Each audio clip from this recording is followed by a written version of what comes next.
우리 함께 하나님 말씀 보겠습니다. 오늘 우리에게 주신 하나님 말씀은 구약 성경 시편 8편입니다. 시편 8편 1절부터 9절까지 우리 한 절씩 교독하고 마지막 9절은 같이 읽겠습니다. 여호와 우리 주여, 주의 이름이 온 땅에 어찌 그리 아름다운지요. 주의 영광이 하늘을 덮었나이다. 주의 대적으로 말미암아 어린 아이들과 젖먹이들의 입으로 권능을 세우시며 이는 원수들과 보복자들을 잠잠하게 하려 하심이니이다. 주의 손가락으로 만드신 주의 하늘과 주께서 베풀어 두신 달과 별들을 내가 보오니 사람이 무엇이기에 주께서 그를 생각하시며 인자가 무엇이기에 주께서 그를 돌보시나이까. 그를 하나님보다 조금 못하게 하시고 영화와 존귀로 간을 씌우셨나이다. 주의 손으로 만드신 것을 다스리게 하시고 만물을 그의 발 아래 두셨으니 곧 모든 소와 양과 들짐승이며 공중의 새와 바다의 물고기와 바닷길에 다니는 것이니이다. 같이 읽겠습니다. 여호와 우리 주여, 주의 이름이 온 땅에 어찌 그리 아름다운지요. 아멘.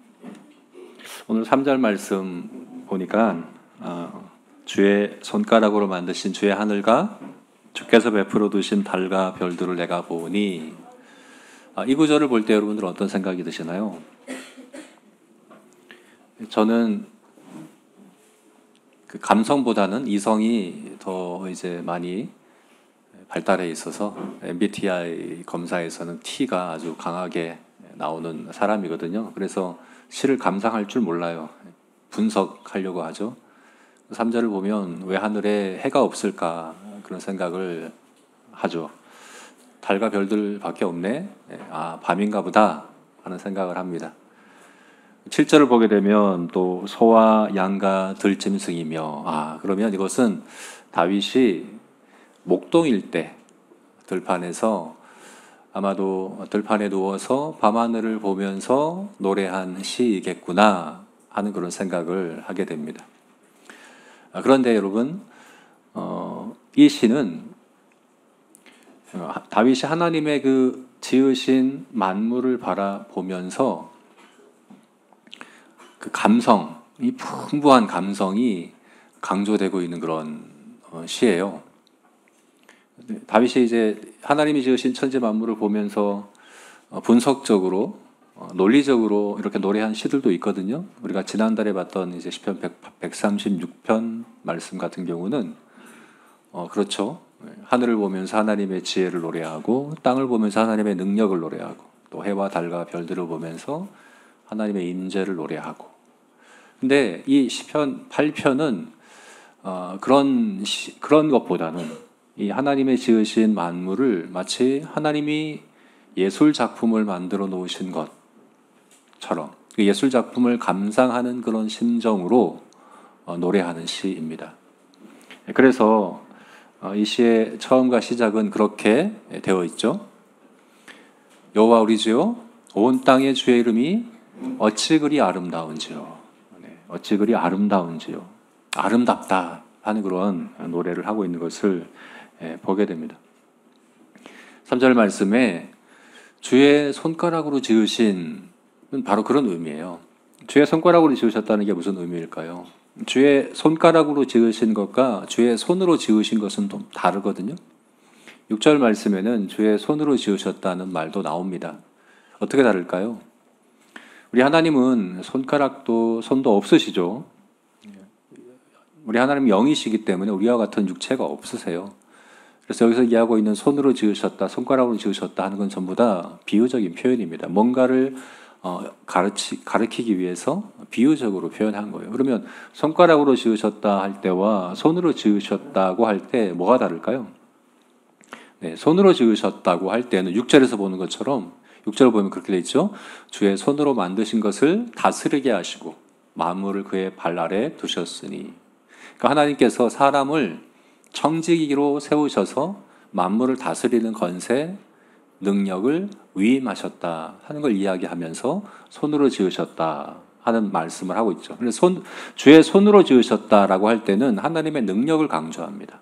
하나님의 주권, 하나님의 통치를 강조할 때 손으로 지으셨다. 성경에서 하나님의 손은 그런 의미로 주로 쓰입니다.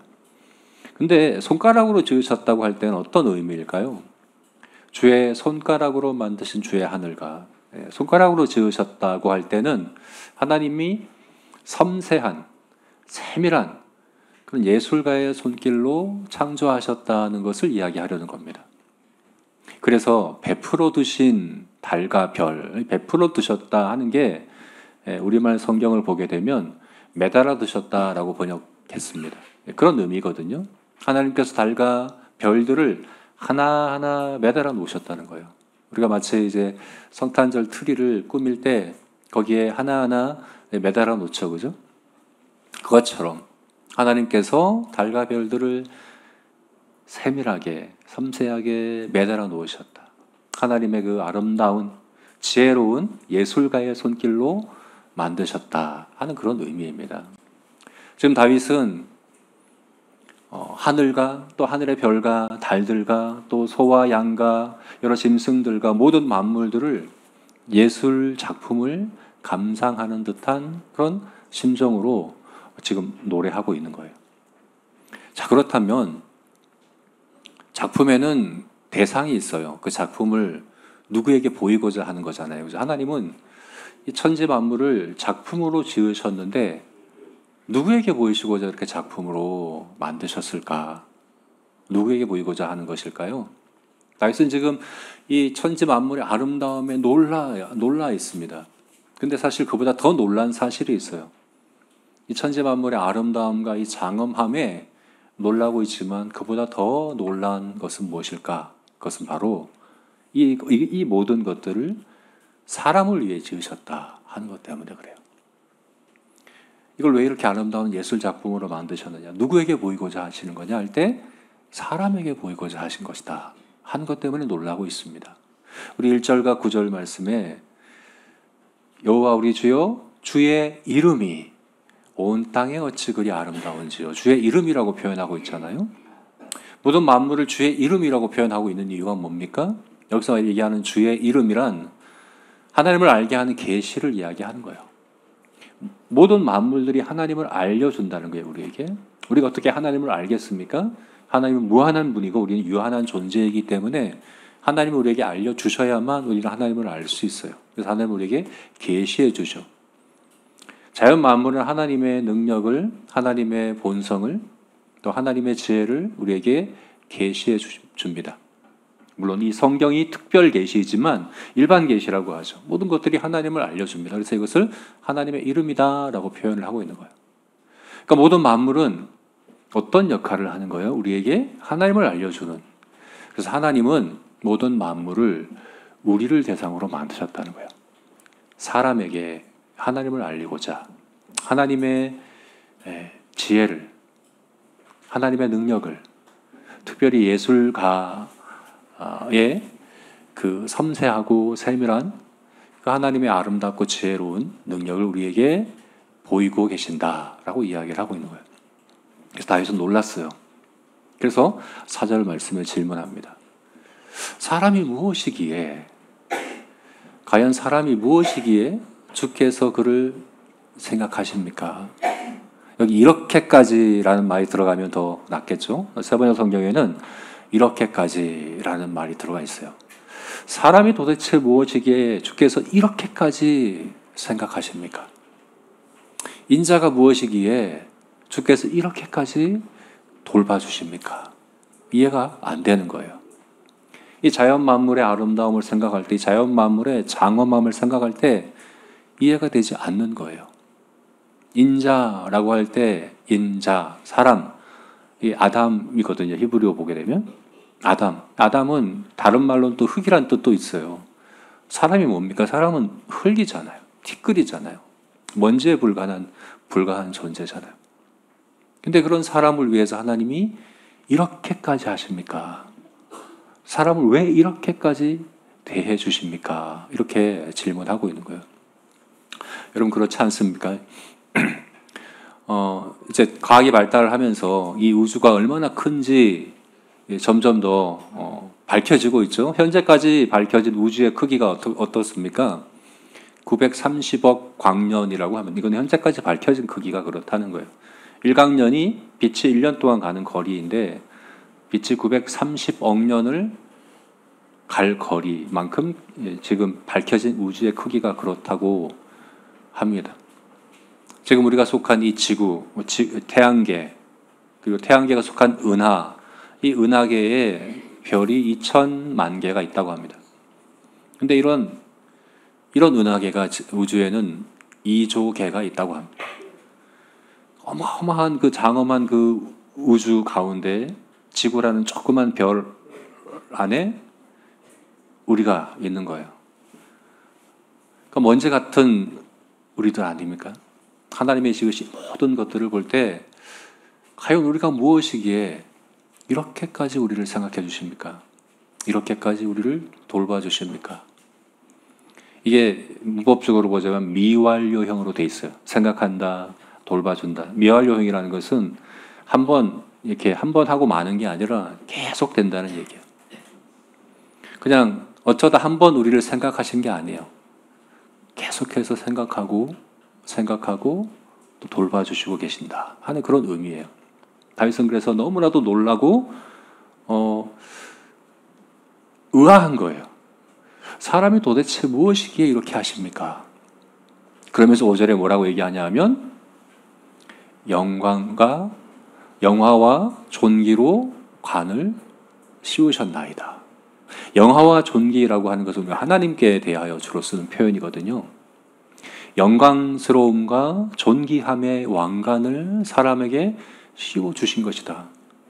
모든 하나님의 이 피조물 가운데 사람에게는 특별히 하나님의 영광스러움과 존귀함의 관을 씌워주셨다 라고 이렇게 표현을 하고 있는 거예요.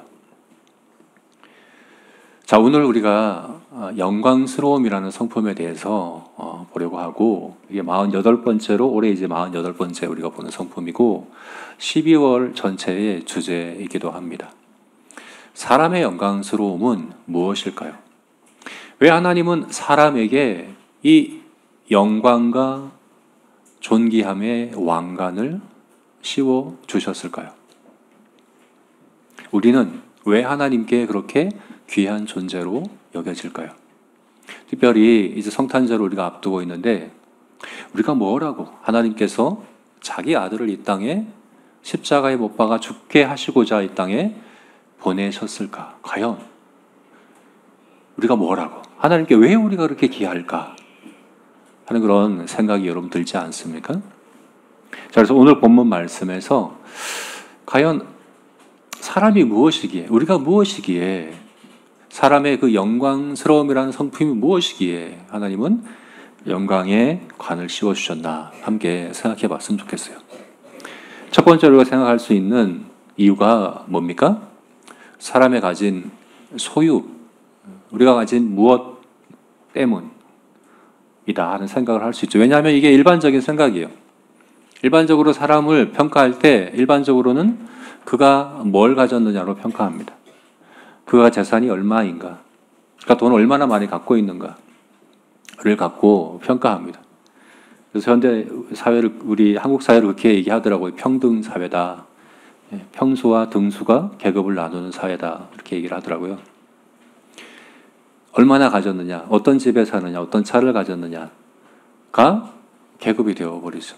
등급이 되어버리죠. 내가 조금 더 가졌으면 좀 더 우월하다고 생각하고, 그렇지 못한 사람들은 갑질하고 하는 걸 당연하게 생각하는 것이 일반적인 그런 기준 아니겠습니까? 예수님께서 무엇을 먹을까 마실까 염려하지 마라. 몸이 의복보다 중하지 아니하며 목숨이 음식보다 중하지 아니하냐라고 말씀하신 것이 그런 의미입니다. 정말 먹을 것이 없고 입을 것이 없는데 그래서 막 걱정하는 그런 상황을 이야기하는 게 아니에요. 어떤 상황입니까? 사람이 왜 먹을 것과 입을 것을 염려합니까? 사실 우리 대부분 그렇지 않아요? 정말 먹을 것이 없어서 당장 이제 먹지 못해서 죽을 것 같은 그런 상황이거나 아니면 정말 입을 것이 없어서 그렇게 염려하는 것 라기보다는 내가 먹는 것이, 내가 먹는 음식이 내 목숨의 가치를 이야기해주고 내가 입는 옷이 내 몸의 등급을 이야기해주는 것이기 때문에 무시 안 당하려고. 그죠? 내가 다른 사람들이 나를 무시하거나 나를 낮게 보지 않으려고 하는 그런 마음, 낮게 볼까 하는 그런 염려 때문에 염려하는 것 아니겠습니까? 그래서 예수님 말씀하시는 거야. 몸이 옷보다 더 중요한 것 아니냐. 근데 왜 옷을 가지고 몸의 가치를 평가하려고 그러냐. 목숨이 음식보다 더 중하지 않냐. 음식이 목숨을 위해 있는 것 아니냐. 근데 왜 마치 목숨이 음식을 위해 있는 것처럼 네가 먹는 음식으로 네 목숨의 가치를 평가하려고 하느냐라고 예수님께서 말씀하시는 것. 그것이 세상의 정신이고 세상의 기준 아니겠습니까? 그래서 우리가 생각할 수 있어요. 그러면 정말 사람이 하나님 앞에 귀한 것이 내가 뭔가를 가졌기 때문인가? 정말 그게 맞는가? 우리 2절 말씀 같이 읽어봅시다. 2절에서 뭐라고 말씀하고 있습니까? 같이 읽겠습니다.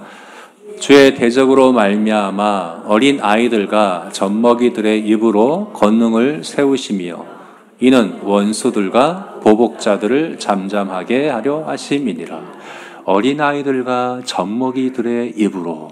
어린아이들과 젖먹이들은 정말 아무것도 가지지 않은 그런 사람이죠. 예수님께서 이 시편 8편 2절 말씀을 마태복음 21장에서 인용하셨어요. 어떤 상황에서 인용하셨는지 마태복음 21장 15, 16절 한번 읽어봅시다. 마태복음 21장 15, 16절 같이 읽어보겠습니다.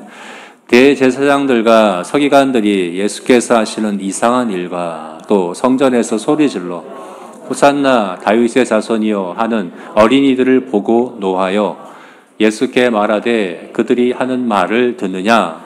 예수께서 이르시되 그렇다. 어린 아기들과 젖먹이들의 입에서 나오는 찬미를 온전하게 하셨나이다 함을 너희가 읽어본 적이 없느냐 하시고. 여기서 지금 시편 8편 2절 말씀을 예수님 인용하고 계시죠. 어린 아기들과 젖먹이들의 입에서 나오는 찬미를 온전하게 하셨다는 말 너희가 읽어본 적 없느냐. 지금 예수님은 사실 온 땅의 왕으로 오셨습니다. 지금 예루살렘에 입성하려고 하는 상황입니다. 그때 사람들이 종려나무 가지를 들고 나와 호산나 호산나 예수님을 환영합니다. 그렇지만 대제사장과 서기관들은 화가 났어요. 노하였어요. 그러면서 이야기합니다. 그들이 하는 말을 네가 듣느냐? 이 이상한 일 하는 걸 너희가 보고 있느냐? 예수님께 따져 묻고 있는 거예요. 예수님께서 이 말씀을 하신 거예요. 왜 이 말씀 하셨습니까? 그들은 왜 예수님을 이 어린 아이들처럼 환영하지 못하고 찬양하지 못했을까요? 이유가 뭘까요? 교만해서죠. 자기들이 우월하다고 생각했기 때문이죠. 내가 뭔가를 가졌기 때문이라고 생각했기 때문에 예수님을 영접하지 못한 거죠. 근데 예수님께서 말씀하시는 거예요. 어린 아이들과 젖먹이들의 입에서, 정말 어린 아이들과 젖먹이들은 말하는 것밖에, 소리 내는 것밖에 할 줄 아는 게 없어요. 아무것도 가지지 않은 존재. 근데 예수님은 그렇게 말씀하시는 거예요. 하나님께는 그들의 그 찬양이 하나님이 인정해 주시고 귀하게 받으신다. 오히려 하나님께서 그들을 받으신다. 대적자들을 부끄럽게 하신다. 대적자들이란 바로 그런 사람들이에요. 내가 뭔가를 가졌기 때문에, 내 소유 때문에 내가 더 우월하다라고 생각하는 그들이 바로 대적자들이에요. 오히려 그들을 부끄럽게 하신다라고 말씀하시죠. 여러분, 하나님은 우리를 왜 귀하게 여기실까요? 우리가 뭔가 가졌기 때문에 그렇습니까? 우리가 뭔가 많이 가졌기 때문에, 뭔가 갖췄기 때문에 귀하다라고 생각하실까요? 하나님 왜 우리를 생각하고 또 생각하고 왜 그렇게 대하실까요? 이 천지 만물을 생각할 때, 특별히 예수님께서 이 땅에 오신 것을 생각할 때 왜 우리를 그렇게 생각하실까? 예수님께 왜 그렇게 우리가 귀할까? 내가 뭔가 갖췄기 때문에, 내가 뭔가 가졌기 때문에 라고 생각하는 것은 어리석은 것이라는 거죠. 그렇지가 않습니다. 사람의 영광스러움은 내가 가진 무엇 때문이 아닙니다. 하나님은 어린아이와 젖먹이에게 영광과 존귀함의 왕관을 이미 씌워 주셨습니다.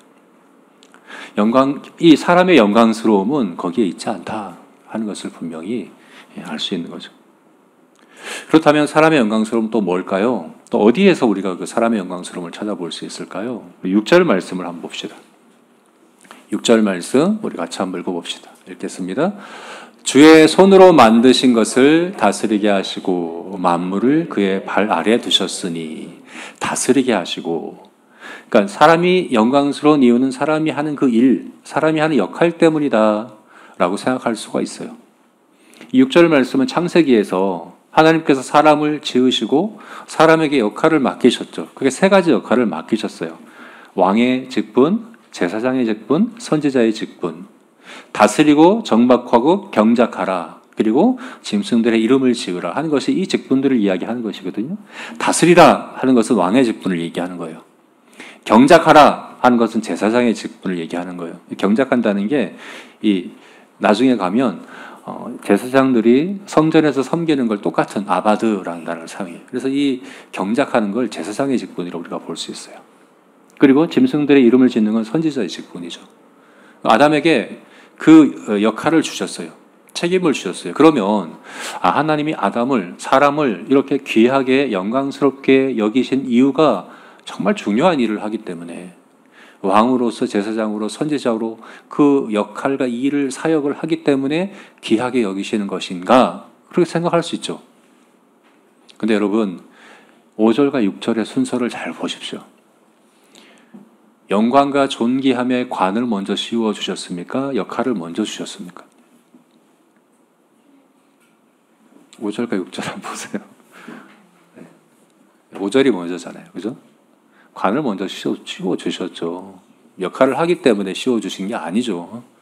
씌워 주시고 이미 영광스럽기 때문에 그래서 역할을 주신 것입니다. 내가 하는 일 때문에, 내가 하는 역할 때문에, 내가 교회에서 혹은 뭐 직장에서, 가정에서 하나님 나라와 복음 위해서 내가 이런 일을 하고 이런 역할을 하기 때문에 하나님께서 나를 귀하게 여기시지. 그래서 하나님께서 나를 영광스럽다 하시지라고 생각한다면 그건 잘못된 생각이라는 겁니다. 그렇지가 않습니다. 만약 그렇게 생각하면 마치 탕자 이야기 아시죠? 탕자의 형과 같은 그런 이제 모습일 수밖에 없어요. 여러분 사실 탕자뿐만 아니라 탕자 형도 그 아버지에게는 잃어버린 자식이거든요. 탕자가 허랑방탕하게 아버지 재산을 가지고 다 써버리고 그렇게 탕진해버리고 온 것도 아들을 잃어버렸다라고 표현했지만 사실은 그 누가복음 15장의 탕자 이야기를 자세히 보면 그 탕자의 형도 한 번도 아버지를 아버지라고 부르질 않아요. 탕자의 형은 어떤 사람이에요? 내가 하는 일이, 내가 하는 이 역할이, 내가 하는 이것이 아버지한테 인정받는 이유라고, 아들인 이유라고 생각을 한 것이죠. 내 행위가, 내가 하는 것이 아버지 앞에서 내가 아들로서의 자격을 인정받는 근거가 된다라고 생각한 것이 바로 탕자의 형이죠. 근데 아버지께는 둘 다 잃어버린 자식이나 같은 거죠. 한번 생각해 보세요. 우리 아이들이 내가 100점 맞고 1등 해야지 나를 사랑해 주셔라고 생각한다고 한다면 우리 엄마 아빠가 나를 사랑하는데 내가 100점 맞아야만, 내가 1등을 해야만 사랑해 주셔라고 생각한다면 어떻겠습니까? 그런 생각을 가지고 살아간다면 그게 바로 탕자의 형의 모습이에요. 우리가 하나님 앞에 내가 뭔가를 해서 내가 하는 역할 때문에, 내가 하는 일 때문에 하나님이 나를 귀하게 여기신다라고 생각하면 그건 정말 괴로울 수밖에 없어요. 둘 중에 하나예요. 외식에 빠지던가 낙심하게 되던가 둘 중에 하나밖에 될 수밖에 없어요. 왜 그렇습니까? 우리가 왕의 직분과 선지자의 직분과 제사장의 직분을 못해요. 아담의 타락 이후로 우리가 그 하나님이 주신 그 직분을, 하나님이 주신 역할을 제대로 하는 사람이 없어요. 우리 계속해서 넘어지고 실패합니다. 우리 고장났어요. 우리가 하는 일을 가지고 우리를 인정받으려고 하면 그거는 정말 율법주의자들처럼 외식하든가 아니면 낙심하든가 둘 중에 밖에 되지 않아요. 끊임없이 나의 가치에 대하여 의심하게 되고 불안하게 될 수밖에 없는 거죠. 그렇지가 않습니다, 여러분. 내가 뭔가 하기 때문에, 내가 하는 그 역할 때문에 하나님께서 나를 귀하게 여기신다라고 생각하면 그건 잘못 생각하는 겁니다. 그럼 뭘까요? 사람이 무엇이기에 왜 이렇게 하나님이 사람을 생각하시고 또 귀하게 대하실까? 그 이유가 뭘까요? 자, 5절 말씀에서 우리가 그 열쇠를 찾아볼 수가 있습니다. 5절 말씀 우리 같이 한번 다시 읽겠습니다. 시작. 그를 보다 조금 못하게 하시고 영화와 존귀로 간을 씌우셨나이다. 영화와 존귀로 왕관을 씌우셨다. 영광스러움과 존귀함의 왕관을 씌우셨다. 근데 그게 뭐예요? 구체적으로? 영광과 그리고 존귀함의 관을 씌우신 게 뭡니까 도대체? 네, 바로 앞에 나오죠. 그를 하나님보다 조금 못하게 지으셨다. 하나님보다 조금 못하게 하셨다 하는 겁니다. 그러면 하나님보다 조금 열등하게 만드셨다는 거구나. 하나님보다 못하게 만드셨다는구나. 못하게라는 여기에 우리가 이제 주목하면 안 되고, 여기서 이야기하고 있는 조금 못하게 하셨다 하는 거에 강조점이 있어요. 여러분, 하나님과 비교할 수 있는 피조물이 어디 있겠습니까? 무한한 하나님과 하나님이 지으신 피조물 가운데 하나님과 비교될 수 있는 게 어디 있겠습니까? 조금이든 많이든 비교할 수 있는 존재가 어디 있겠습니까? 그런데 하나님이 지으신 모든 만물 가운데 하나님과 비교될 수 있는 존재가 있습니다. 누굽니까? 바로 사람입니다. 사람만 하나님의 형상과 모양으로 지으셨어요. 그래서 사람이 하나님보다 조금 못하게 지음받은 존재입니다. 하나님의 형상과 모양으로 창조되었습니다. 이것이 바로 사람에게 씌워주신 영광과 존귀함의 왕관이다라고 이야기를 하고 있는 거예요. 다른 게 아니에요. 내가 가진 소유나 내가 하는 어떤 역할이 아닙니다.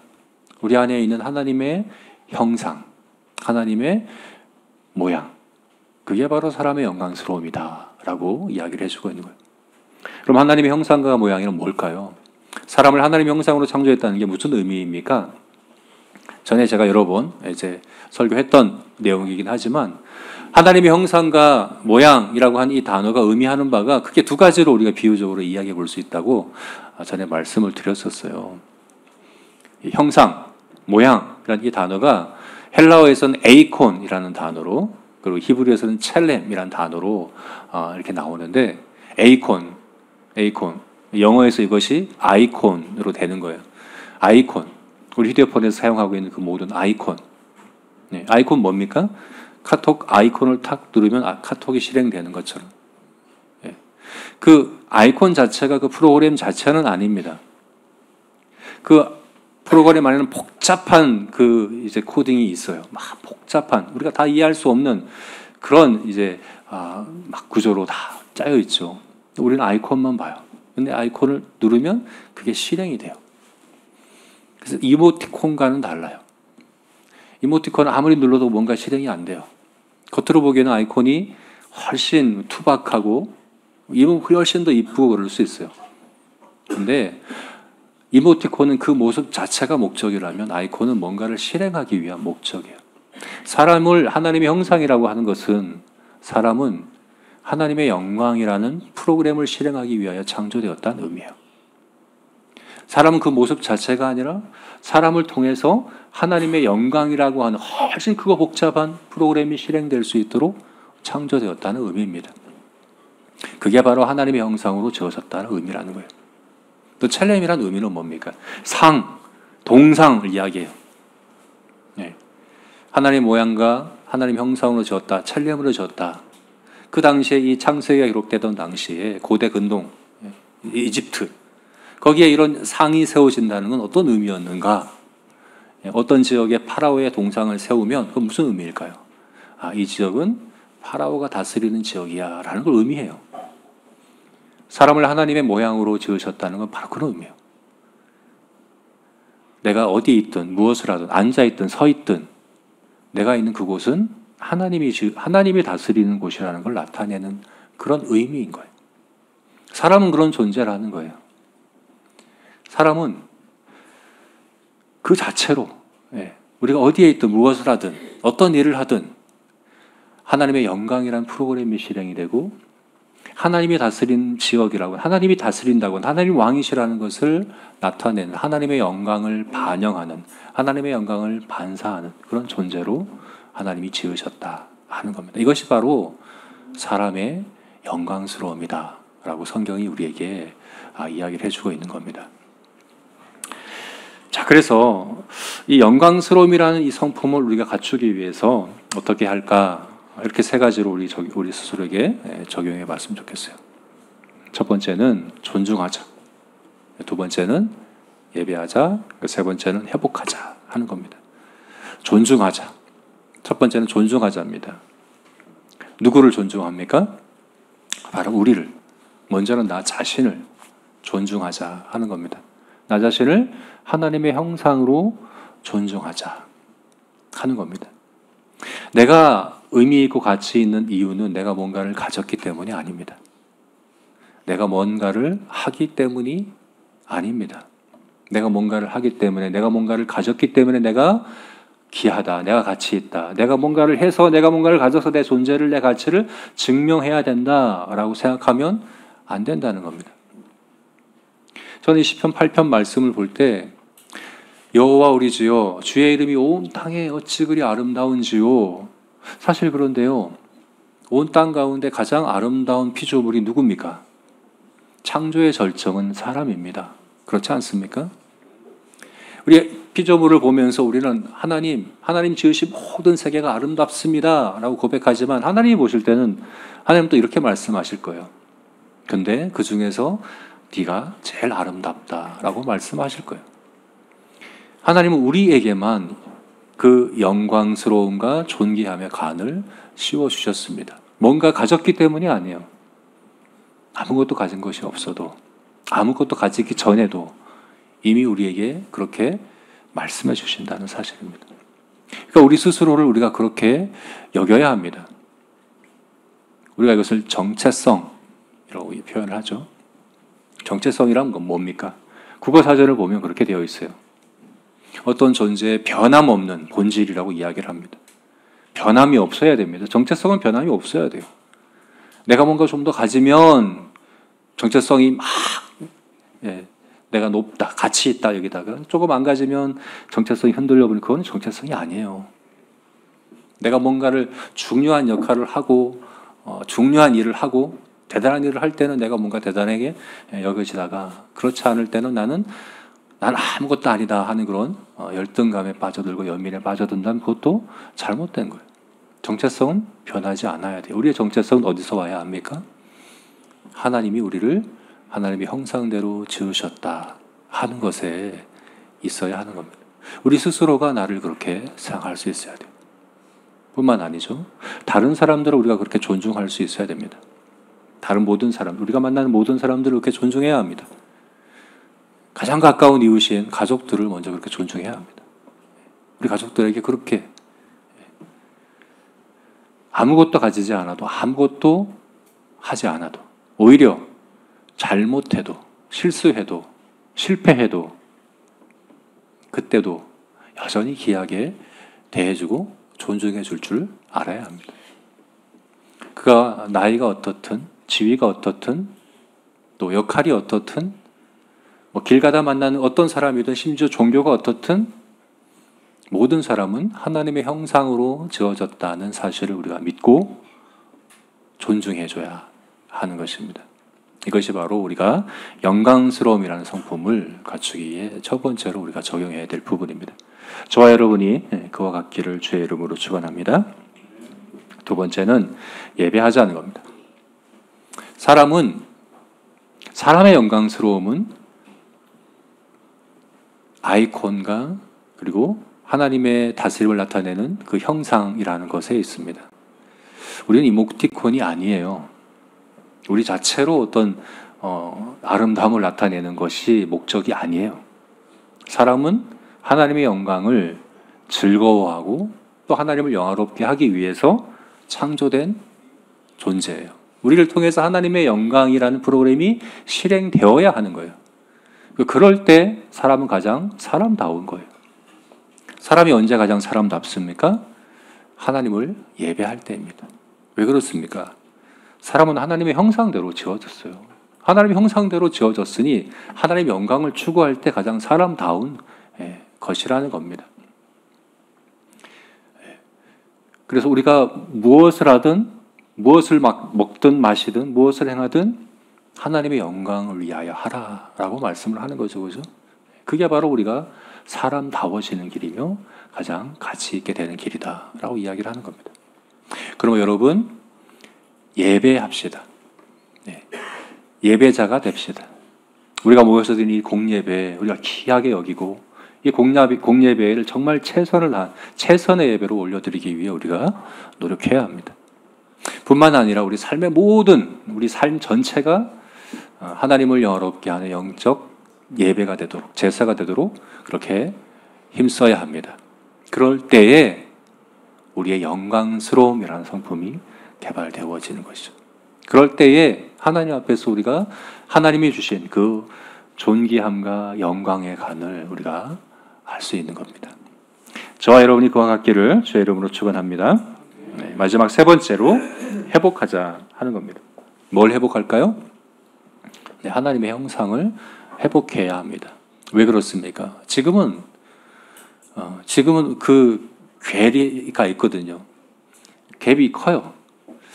우리를 하나님의 형상대로 왕과 제사장과 선지자로 창조하셨다라고 말씀하시는데 실제 우리는 왕으로서 다스리지 못하고 제사장으로서 우리 하나님을 섬기지 못하고 또 선지자로서 하나님의 뜻을 바르게 알고 나타내는 역할을 잘 못하지 않습니까?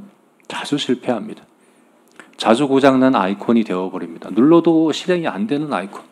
자꾸 고장이 나고 자꾸 말썽을 부리고 그러지 않습니까? 그죠? 그럼 우리가 낙심하게 돼요. 나는 왜 이럴까? 그럴 때에도 우리를 영광스러움의 성품을 가진 자로 우리가 이해하기 위해서 어떻게 해야 됩니까? 바로 알아야 돼요. 우리는 지금 회복의 과정 가운데 있는 거지. 예수님께서 사람으로 이 땅에 오셔서 완전한 사람의 삶을 사람의 영광스러움으로 사셨습니다. 온전히 이루셨습니다. 그리고 그것을 우리 안에 회복해 가고 계신다는 사실을 우리가 기억을 해야 합니다. 고린도후서 3장 18절 말씀 한번 읽어봅시다. 같이 읽겠습니다. 우리가 다 수건을 벗은 얼굴로 거울을 보는 것 같이 주의 영광을 보며 그와 같은 형상으로 변화되어 영광에서 영광에 이르니 곧 주의 영으로 말미암으니이다. 영광에서 영광에 이르도록 우리는 지금 그 과정 가운데 있는 겁니다. 점점점 영광스러움을 회복하는 가운데 있다는 것입니다.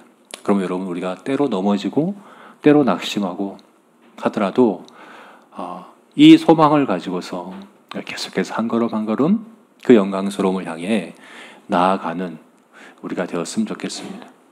모세와 같았으면 좋겠어요. 모세가 그랬거든요. 주의 영광을 내게 보이소서 구했습니다. 그래서 하나님께서 그에게 하나님의 영광을 보여주셨습니다. 우리에게도 그와 같은 기도가 있었으면 좋겠습니다. 주님의 그 영광을 내게 보여주십시오.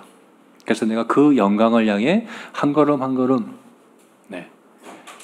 지속적으로 꾸준히 성실하게 영광의 회복의 과정 잘 행해나갈 수 있기를 소원함 가운데 그렇게 기도하고 또 나아가는 그런 저와 여러분이 되었으면 좋겠습니다. 아멘.